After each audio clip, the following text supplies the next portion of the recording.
வெளியில் அரிசி வாங்கியதில் ஊழல், கவர்னர் விசாரித்து நடவடிக்கை எடுக்க மாமு கழக தலைவர் வலியுறுத்தல்.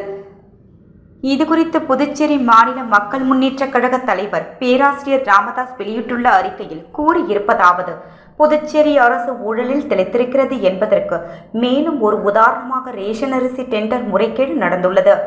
ஏழை மக்களுக்கு இலவச அரிசி வழங்க வேண்டும் என்ற எண்ணத்தோடு ரேஷன் கடைகள் திறக்கப்பட்டு அங்காடியிலிருந்து அரிசி வாங்கி அரசு வழங்க வேண்டும் என்பதும் எதிர்பார்ப்பு. அதே நேரத்தில் இந்த அரிசி கொள்முதல் செய்யும் போது உள்ளூர் விவசாயிகளும் அரிசி ஆலைகளும் பயன்பெற வேண்டும் என்பது நியாயமான எதிர்பார்ப்பு. உள்ளூர் நபர்களிடம் அரிசி கொள்முதல் செய்தால் அவர்களிடம் லஞ்சம் வாங்க முடியாது. அப்படி வாங்கினாலும் அவர்கள் அதை வெளியே சொல்லிவிடுவார்கள் என்று பயந்து புதுச்சேரி குடிமைப் பொருள் வழங்கல் துறை வட மாநில நிறுவனத்திடம் அரிசி வாங்கியிருக்கிறது. இது ஒரு தவறான அணுகுமுறை.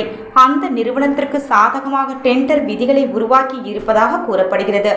இத்துறை ஆலைக்கட்டு விதியை கூறுகிறேன் என்ற கூற்று கணக்கு டெண்டர் விதிகளை உருவாக்கி வடநாட்டு நிறுவனத்திற்கு சாதகமாக சலுகை செய்துள்ளதாக கூறப்படுகிறது.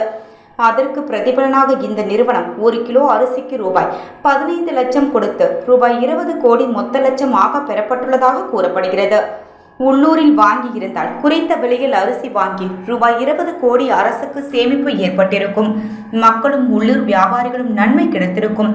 இதைவிட சிறந்த முறை இந்திய உணவு கார்ப்பரேஷனிடம் அரிசியை கொள்முதல் செய்திருந்தால் ஊழல் நடந்திருக்காது. ஆனால் மக்களும் உள்ளூர் வாசிகளும் பலன் கிடைத்திருக்கும்.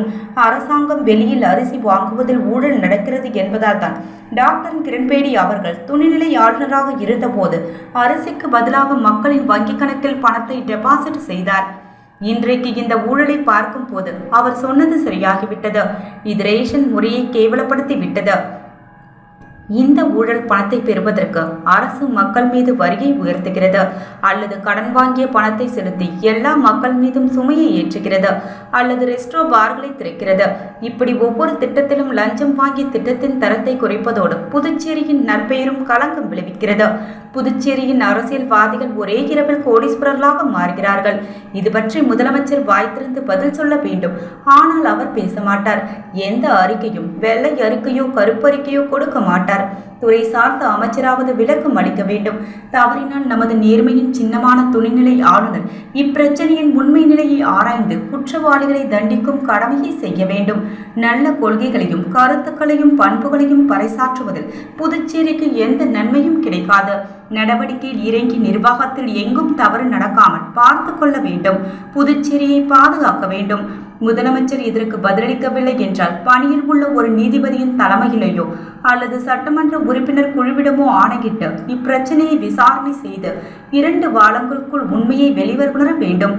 உண்மையின் தன்மையின் அடிப்படையில் மேற்கொண்டு நடவடிக்கையை ஆளுநர் எடுக்க வேண்டும். இது புதுச்சேரியில் ஊழலை குறைக்க உதவும். மேலும் துருப்புச்சீட்டுகள் ஒவ்வொன்றாக வெளியே வரும் என அந்த அறிக்கையில் தெரிவித்துள்ளனர்.